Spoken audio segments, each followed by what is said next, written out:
Hello, everybody. Welcome to Revive Health's Daily Briefing Live for Friday, May 22nd, our 30-minute review of the latest, most important resources, news, and advice for health system marketers and communicators dealing with COVID-19.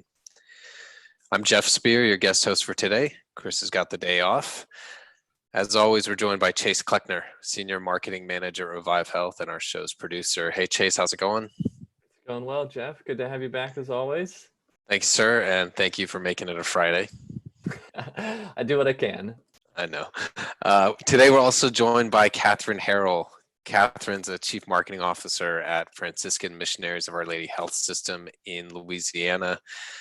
Had the pleasure of knowing Catherine for almost 10 years now. Hey, Catherine, how are you today? Hey, Jeff. Hey, Chase. How are y'all? Doing well, Good. doing well. Thanks for coming on. It's fun. Looking forward to it. So Catherine leads communications and marketing across the system. They're in 5 markets in Louisiana and Mississippi.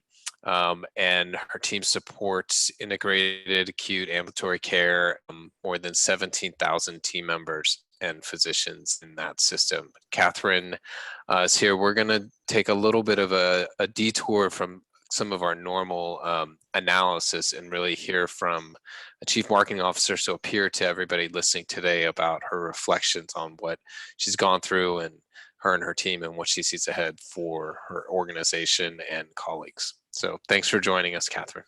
Sure.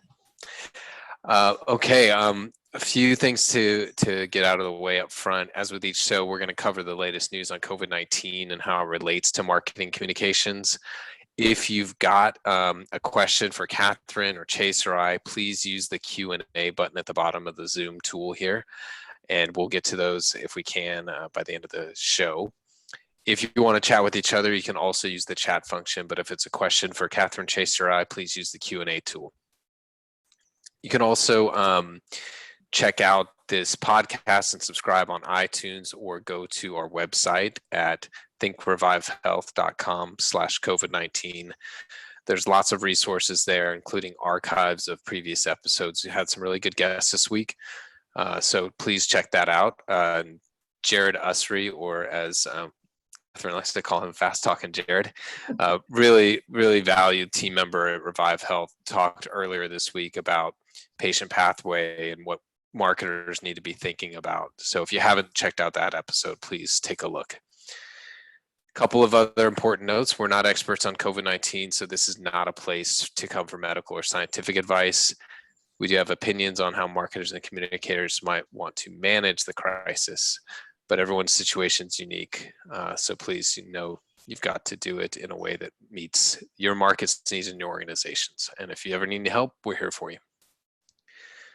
Okay, let's dive into the latest count as we do every episode, just to keep tabs on how things are moving, even though it is a difficult topic.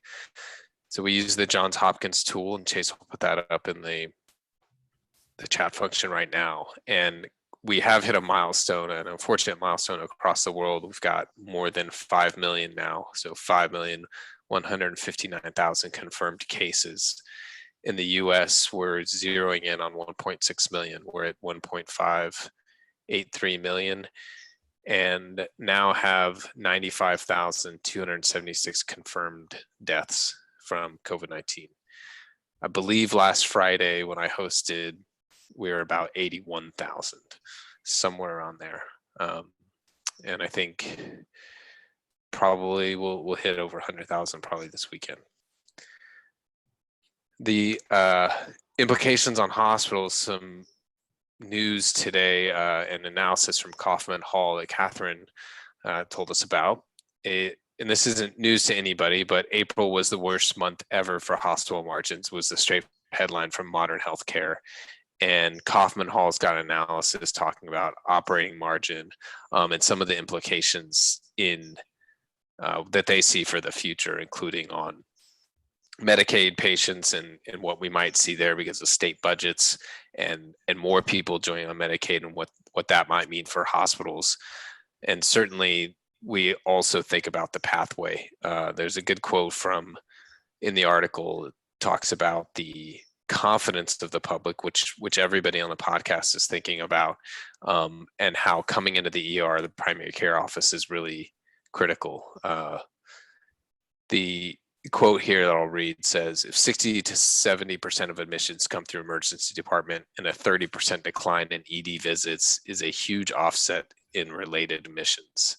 I would bet the recovery of ED volume will take longer than what people think, many months, and that will have a lag effect on admissions.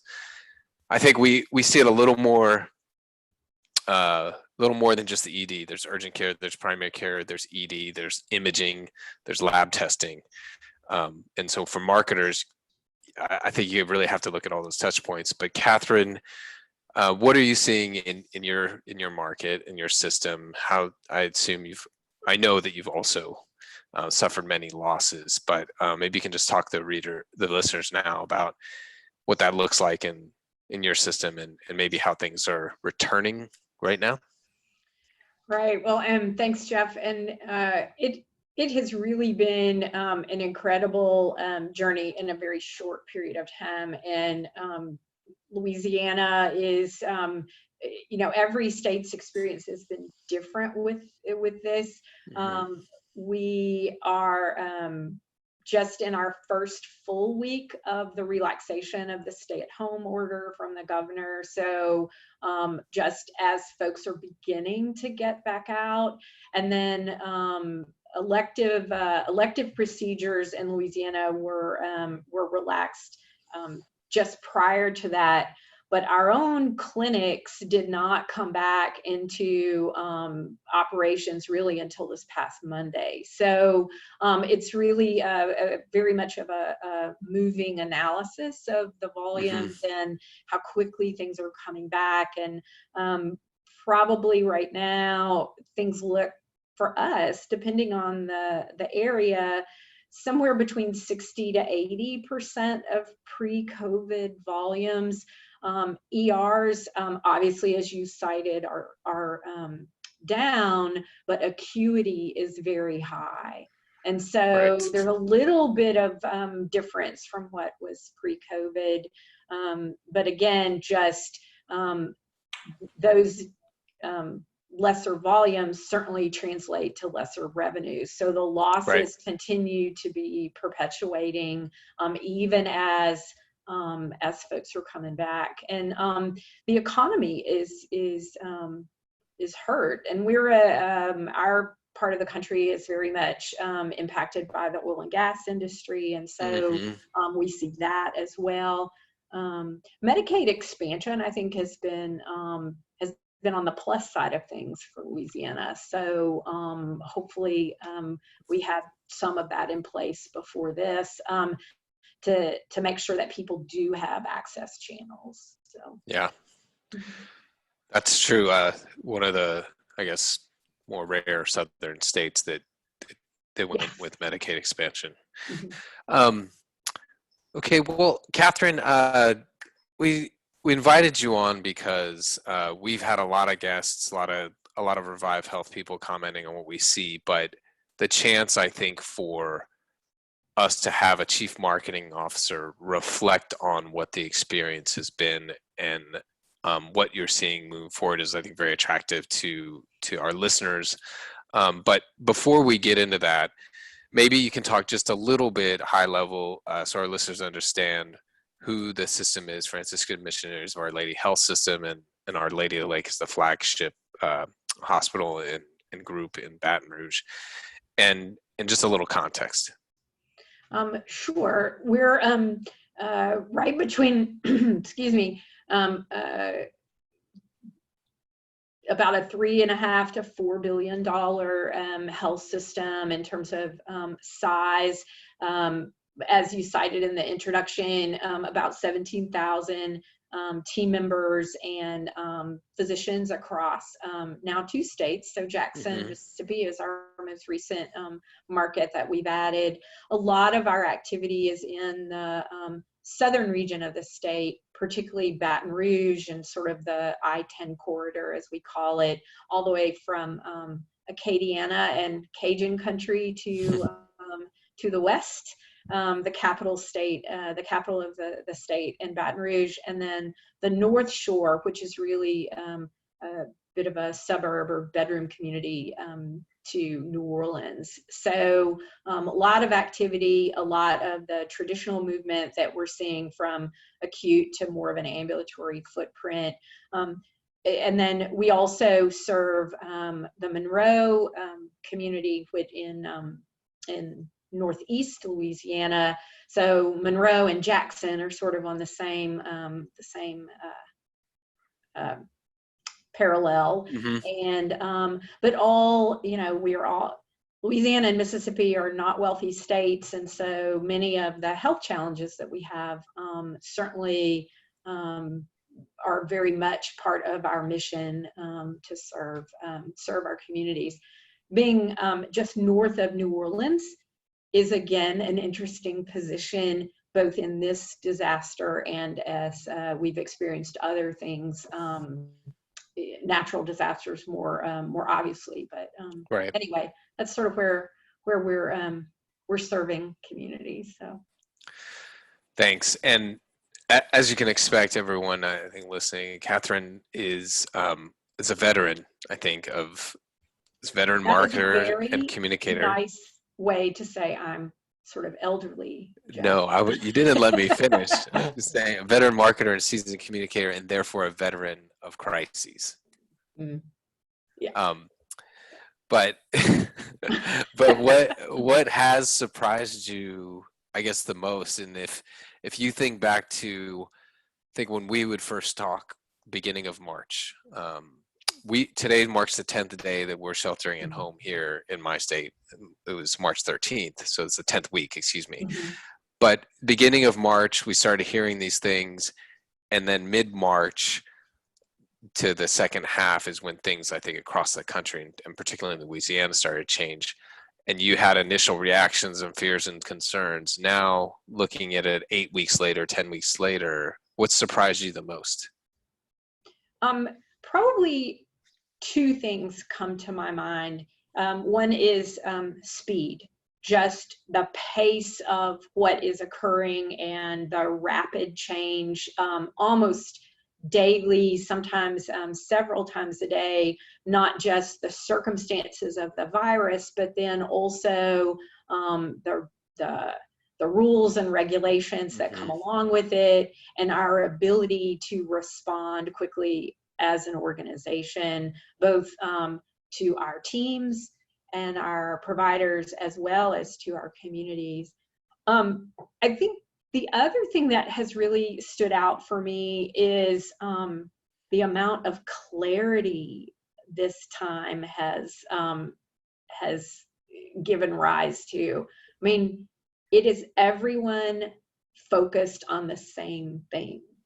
So as marketers, we often are juggling a lot of different demands, or we're trying to triage priorities, or how do we make a budget stretch over multiple needs. And in this instance, everyone has aligned to this singular moment and this issue. And so it's really amazing how the junk falls away. Yeah. If I could sort of, and that's not to say those things are junk, but it gives clarity to what do we need to do right now together, and put our resources to in a way that it makes an impact in a responsible sort of effort. And that's nice. How does that compare to other crises? Baton Rouge has been through, and Louisiana, Hurricane Katrina, flooding just a couple of years ago in Baton Rouge that it's really devastating to the community. Do you feel like this is different than that? And is there anything that I think helped you get through this, and I say this for our listeners out there who maybe haven't gone through a whole lot of crises before, but certainly everyone's going through one now. So what is it that maybe they can take away for the next time? Well, so in a, I'll answer it in a micro and personal way, and then Sure. maybe organizationally. Put on your own oxygen mask first. And so really your ability to focus yourself, take care of yourself, take care of your team, and be really attentive to sort of how your own group, and for me, the Marcom group that is comprised of folks across our entire ministry, but with a large group in Baton Rouge, but how are we all coming together and providing really good direction? Again, clarity. What is it that we need to do right now? What do we need to do this week? What do we need to do? You know, we're not going to get farther out than probably about a week or 2 weeks, maybe. Now we're just beginning to sort of ease into something longer term. Compared to other challenges, I think it's an observation that I've heard from others, which is those disasters or those crisis issues have been isolated either to a market or to a region. So as a health system organization, we could support one another. So our northern community could support the South Louisiana community if that's what needed to happen. Or other parts of the country could support Louisiana or a natural disaster. In this instance, everyone is in the same circumstances. We might be at different points in the evolution of the spread of the virus or response to it, but we're all impacted. So you don't have that network to draw on. Right. So that, you know, that's a little bit different. We also have been more of a, I think, a supporting cast to this issue, really close with our operational teams, but less sort of a driver of strategy where we might be, for example, in a kind of a PR crisis or something like that. Sure. Although you and your team, and we did have Ryan Cross is a director of communications for Catherine on a few weeks ago, and the amount of visibility and leadership that I think your organization has had through the state and dealing with the media has been pretty remarkable. So I will say that that's something that, while you may not be central, I would call that a little more than supporting Well, for your communities. Thank you for that. That is, again, evidence of this incredible team that I am very fortunate to lead. We are small but mighty, and really just incredibly talented professionals that care deeply for this organization and for what we represent to people. And so we take that responsibility very seriously. I think our ability to be as proactive in our earned media has been really by earning the confidence of our leadership and our executives, and coming to those challenges with really this sense of responsibility. There's a great appreciation we also have for our partners.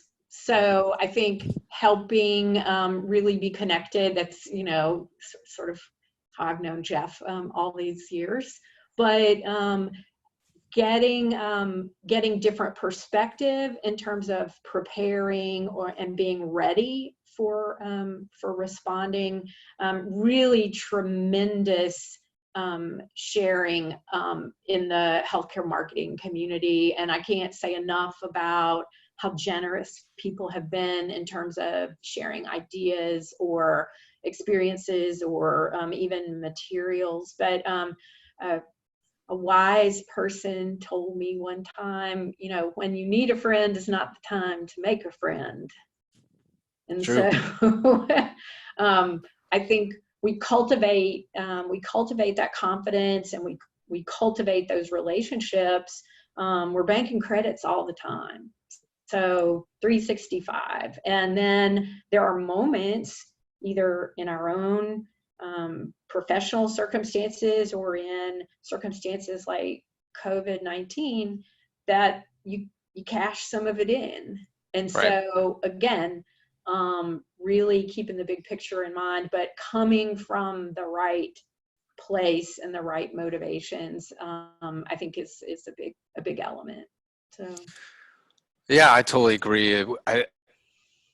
I think we feel at Revive Health lucky enough and very grateful for the amount of people that we're able to talk to and are willing to share, as well as to come on to this podcast. And this is what Chase, maybe episode 55. Where are we at?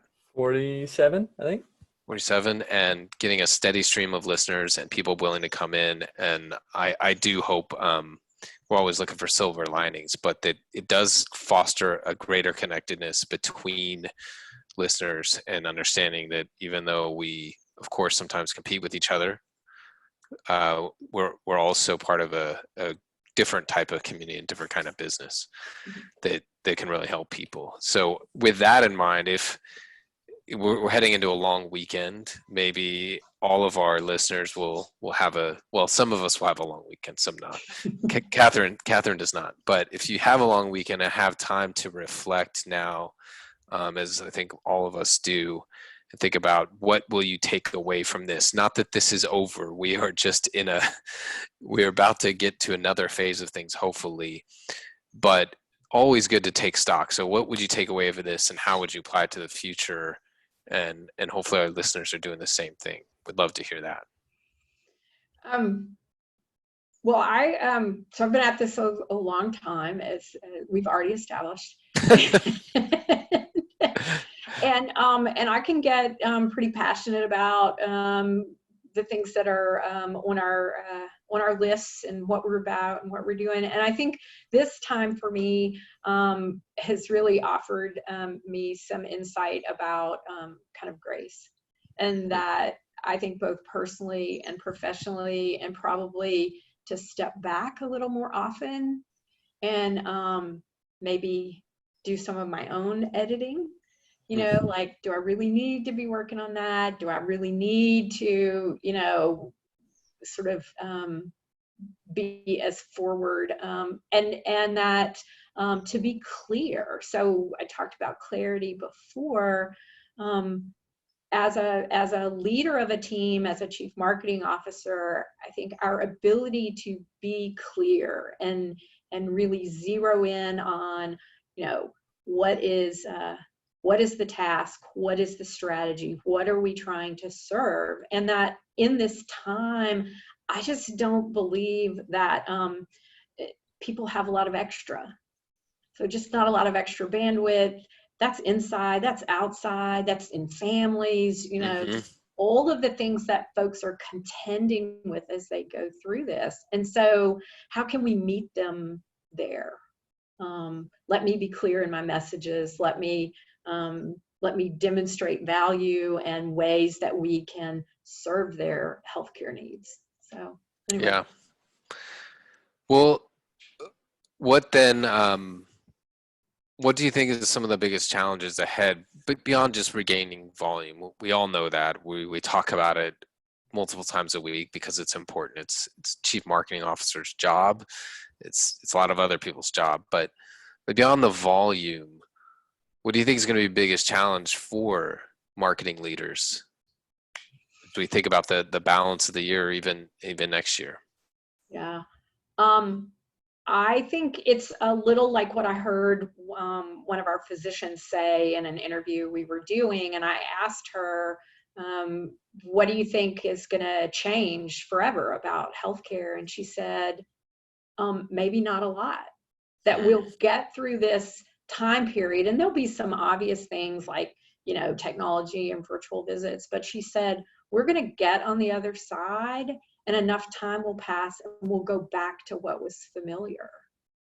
And I was struck by that. And then as I think about in healthcare marketing, so we've got this incredible clarity right now, but as we get farther away from this moment or this period, will we fall back to what we had all been doing and spending time in? And so when I talk about noise falling away, can we be disciplined and try to manage the noise a little differently? So, because I would really like to have the kind of impact going forward that we've been able to have right now. So anyway, that's what I think. How are you talking about that with your team and particularly your leadership team in trying to capture that and hold on to the things that have worked and the focus that you've seen in dropping off noise? I think it's so for my own Marcom team, that's really about recognizing their good work, talking about results, talking about the why behind strategy, and I think our ability to continue to move quickly so that we can either fail fast or we can adapt if something's not working. And our ability to do that quickly will serve us well. I think it's also cool that for our executive leaderships, how are we managing up our work? Are we able to show them about results? Are we able to link marketing and communication activities to then the goals that have been laid out? I think our work with our team members, our workforce is incredibly vital right now. And we are fortunate that we work very closely with HR and our mission team, and just that engagement and how we recognize, again, where people are in a very human way. So I think that's sort of what we got. That's great. We talk a lot about our belief in the role of marketing and how important it is, and I just don't think it can be said enough about how marketers really are going to carry such an important responsibility and have, of course, but that will only continue. So for all of you out there, you're doing a great job, and make sure that your teams, you're talking with your teams and thinking about some of the things that Catherine has said about focus. How are you sharing that with your leadership and really still getting what you need to get the job done? Because while you can focus and let some of the small things off for a while, at some point, these things are going to come back in. Okay, a non-healthcare question. Chase asked it earlier. Catherine Harrell, for all of you, she's in Baton Rouge. No big surprise. She's a big LSU fan. Her son is actually a manager on the basketball team, William. But Chase wanted to know, is college football coming back? And who better to answer than somebody in the city of the national champions? National championship and Heisman Trophy winner. Thank you very much. Can't forget about that. And I knew COVID-19 was the real deal because William was in Nashville for the SEC tournament when it got turned off. So, so at that point, I thought, okay, this is real. Absolutely, football's coming back. I think it won't look the way it did before, but I believe America is clear in its desire, and if there is incentive for everyone to keep doing all of the social distancing and keep our curve flat and manage this well, college football is a pretty good incentive. So anyway, it should be a good season. Yeah, I hope so. Fingers crossed. It'll be one to remember, that's for sure. Yes, for sure. Well, Catherine, thank you so much for coming on. We really appreciate it. It's been a pleasure.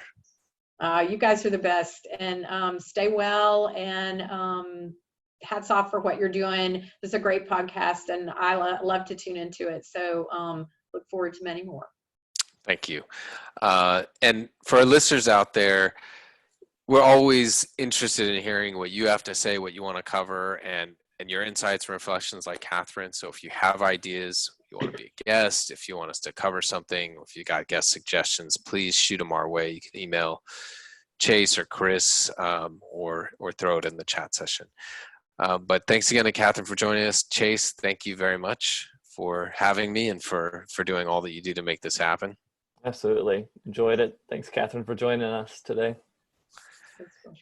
And Chris will be back on Monday, and we'll have another week of guests. Remember to visit thinkrevivehealth.com/COVID-19 for today's episode, all the other episodes that we've got, and for future episodes. So you can also subscribe to the show wherever you listen to podcasts.